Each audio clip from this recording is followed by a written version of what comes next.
আসসালামু আলাইকুম everyone. Welcome back to my channel. আশা করছি সবাই অনেক বেশি ভালো আছেন। আজকের এই রেসিপিটা খুবই মজার, যেটা বাচ্চাসহ সকলেই পছন্দ করবে। আশা করছি আপনাদেরও পছন্দ হবে। আজকের এই রেসিপিটা খুবই সহজেই ঝটপট বানিয়ে নিতে পারবেন বিকালের স্ন্যাক্স হিসেবে। এই রেসিপিটি রমজানের ইফতারি হিসেবেও কিন্তু খুবই উপযোগী। রেসিপিটি সম্পূর্ণ খুবই হেলদি। আশা করছি রেসিপিটি আপনাদের ভালো লাগবে। আর যদি ভালো লেগে থাকে তাহলে কিন্তু লাইক দিতে ভুলবেন না। এই রেসিপিটি সম্পূর্ণ টিপস এবং তৈরি করার সম্পূর্ণ টেকনিক আমি ভিডিওটির মাধ্যমে শেয়ার করেছি। আশা করছি আপনাদের ভালো লাগবে। তাহলে চলুন মূল রেসিপিতে যাওয়া যাক। এখানে আমি একটি প্যানে 2 কাপ পানি নিয়েছি। পানিটা ফুটে গেলে দিয়ে দিব চিলি ফ্লেক্স 1 চামচ, স্বাদমতো লবণ এবং দিয়েছি কিছু ধনেপাতা কুচি। এ পর্যায়ে পানিতে খুব ভালোভাবে জাল উঠলে আমি একটু নেড়ে নিব। এখন এই ফুটন্ত পানিতে আমি এড করে দিব 1 কাপ সুজি। অবশ্যই 2 কাপ পানির জন্য 1 কাপ সুজি এড করতে হবে, তা না হলে কিন্তু সুজির ডোটা নরম হয়ে যাবে। তো সুজিটা দেওয়ার পরে আমি নেড়ে-চেড়ে ৩ থেকে ৪ মিনিট কুক করে নেব।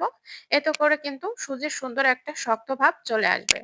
এখানে কিন্তু সুজির পানিটা সম্পূর্ণভাবে টেনে গিয়ে সুন্দর একটা সুজির ডোতে পরিণত হয়েছে। এভাবে আরো আমি ১ থেকে ২ মিনিট কুক করে নেব। তো অলরেডি কিন্তু আমার কুক করা হয়ে গেছে। এখন আমি এটি একটি প্লেটে সার্ভ করে নেব। তো প্লেটে সার্ভ করে নেওয়ার পরে আমি এটি ঠান্ডা করতে রেখে দিব। আর অন্যদিকে এর উপকরণগুলো আমি এ পর্যায়ে তৈরি করে নেব। এর জন্য চুলায় আমি একটি প্যান নিয়েছি। প্যানে পরিমাণ মতো তেল দিয়ে এখানে আমি এড করে দিব ১/২ চামচ সরিষা এবং আরো এড করে দিব ১/২ চামচ জিরা। সরিষা এবং জিরাটা এই তেলে একটু ভেজে নিতে হবে। এতে করে খুব সুন্দর একটা ফ্লেভার বের হবে। যখন খুব সুন্দর একটা ফ্লেভার বের হবে, তখন এখানে এড করে দিতে হবে পেঁয়াজ কুচি। অবশ্যই সরিষা এবং আ জিরাটা খুব ভালো সুন্দর করে ভেজে নিতে হবে। খুব সুন্দর একটা স্মেল আসবে। তো পেঁয়াজ কুচিটা দেওয়ার পরে এখানে আমি পেঁয়াজটা কিছু সময় ভেজে নিব কাঁচা গন্ধটা যাওয়ার জন্য, এবং পেঁয়াজের কালারটা যখন একটু চেঞ্জ হয়ে আসবে, অর্থাৎ এরকম একটা কালার চলে আসবে, তখন এখানে আমি একটা টমেটো কুচি এড করে দিব। তো টমেটোটা দেওয়ার পরে এখানে আমি এর স্বাদটা বাড়িয়ে দেওয়ার জন্য আরো কিছু এড করব। কাশ্মীরি লঙ্কা এবং একটু ধনে গুঁড়া এবং স্বাদমতো লবণ। সবগুলো উপকরণ দেওয়ার পরে এ পর্যায়ে আমি খুব ভালোভাবে এখানে আমি একটু কুক করে নিব। যখন টমেটো এবং পেঁয়াজটা খুব ভালোভাবে কুক করা হয়ে যাবে, তখন এখানে আমি এড করে দিব কিছু কাঁচামরিচ এবং এখানে এড করে নিয়েছি ২ টো আলু সিদ্ধ করে এভাবে গ্রেট করে নিয়েছি। তো এটা আপনারা আগে থেকে সিদ্ধ করে গ্রেট করে রেডি করে রাখবেন। অবশ্যই আলুটা এখানে ব্যবহার করতে হবে। এতে করে কিন্তু এই পুরটা খুব ভালোভাবে তৈরি হবে। তো দেওয়ার পরে আলুর সাথে খুব ভালোভাবে উভয় উপকরণ মিশিয়ে খুব সুন্দর করে এখানে পুরটা তৈরি করে নিব। পুরটা যখন তৈরি কুক করার শেষের দিকে এখানে আমি এড করে দিব কিছু ধনেপাতা। অবশ্যই ধনেপাতাটা লাস্টে এড করতে হবে, তাহলে এর স্মেলটা খুব ভালো আসে। তো অলরেডি এটা কিন্তু এই পুরটা আমার রেডি হয়ে গেছে। এটা এখন আমি একটু অন্য পাত্রে তুলে রাখবো। পুরটা অবশ্যই ঠান্ডা করতে দিতে হবে। তো এটা আমি একটি পাত্রে তুলে নিয়ে কিছুক্ষণের জন্য এটা ঠান্ডা করার জন্য রেখে দিব। তো দেখতেই পাচ্ছেন পুরটার কালারটা কতটা সুন্দর হয়েছে। খুবই মজার একটি পুর।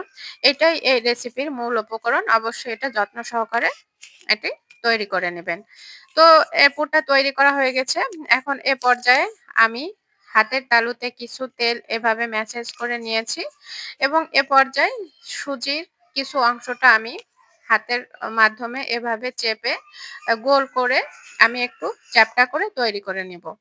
আরেকটা কথা যেটা হচ্ছে, সুজিটা কিন্তু অবশ্যই একটু ভালো করে মথে নিবে। এতে করে কিন্তু এরকম আ সুজির ডোটা তৈরি করতে সুবিধা হবে। তো এভাবে চ্যাপ্টা করার পরে এখানে আমি এড করে দিব তৈরি করে রাখা আলু টমেটোর পুরটা। আলুর টমেটোর ওই পুরটা কিন্তু এ এই রেসিপিটির স্বাদটা অনেক অংশে বাড়িয়ে দেয়। অবশ্যই কিন্তু পুরটা আলু দিয়ে তৈরি করবেন। তাহলে কিন্তু রেসিপিটা খেতে অসম্ভব মজাদার হবে। তো পুরটা দেওয়ার পরে এভাবে আমি চেপে আ উভয় দিকে সুজির পুরটা আমি আ ওভারলোড করে দিব। দেখতেই পারছেন যে কিভাবে আমি পুরটা ভিতরে দিয়ে সুজির এই রাউন্ডটা তৈরি করে নিয়েছি। তো আমি এভাবে এক করে সবগুলা এরকম করে আ শেপ তৈরি করে নিব। তো অলরেডি কিন্তু আমি সবগুলা সুজির রেসিপিটির ডোগুলো তৈরি করে নিয়েছি। এখন এই পর্যায়ে আমি চুলায় একটু পানি গরম করে নিয়েছি এবং এখানে একটি স্ট্রেইনার নিয়েছি। তাতে আমি তেল ম্যাসেজ করে নেব। এতে করে কিন্তু সুজির যে পিঠাটা সেটি এতে লেগে যাবে না। পানিতে কিন্তু অলরেডি জাল উঠে গেছে। তো এ পর্যায়ে আমি সুজির পিঠাগুলো এখানে সেট করে দিব। একটু মাঝে একটু ফাঁকা রাখবেন। তাহলে কিন্তু সুজিটা গায়ে লেগে যাবে না। তো দেখতেই পারছেন যে পানিতে অনেকটা ভাপ উঠে গেছে। এ পর্যায়ে কিন্তু পিঠাটা খুব ভালোভাবে সিদ্ধ করে নিতে হবে। ৩ থেকে ৪ মিনিট এভাবে সিদ্ধ করে নিলেই হবে। তো অলরেডি আমার কিন্তু সিদ্ধ করা হয়ে গেছে। এখন এটা আমি ঢাকনাটা তুলে নিব। দেখতেই পারছেন যে এখনো গরম হাওয়া উঠতেছে। তো এভাবে একটু ঝাঁকা দিলে কিন্তু সুজির পিঠাগুলা যার স্থান থেকে সরে যাবে এবং সহজেই তুলে নিতে পারবো।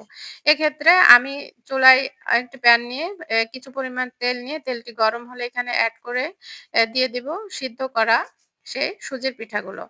অবশ্যই কিন্তু ভাপ দিয়ে নিতে হবে পিঠাগুলো। এতে করে কিন্তু পিঠাটা খুব সফট হবে এবং খেতেও কিন্তু অনেক মজা হবে। আর এই পর্যায়ে এরকম করে একটু ভেজে নিলে কিন্তু আ এর ফ্লেভারটা অনেক ভালো আসে। তো এ এখানে ভাজাটা স্কিপ করতে পারেন। তবে ভাজলে ভালো হয়, ফ্লেভারটা ভালো আসে, খেতেও কিন্তু ভালো হয়। অন্য একটা স্বাদ চলে আসে। তো অলরেডি কিন্তু আমি উভয় পাশে সুন্দর একটা কালার আসা পর্যন্ত ভেজে নিয়েছি।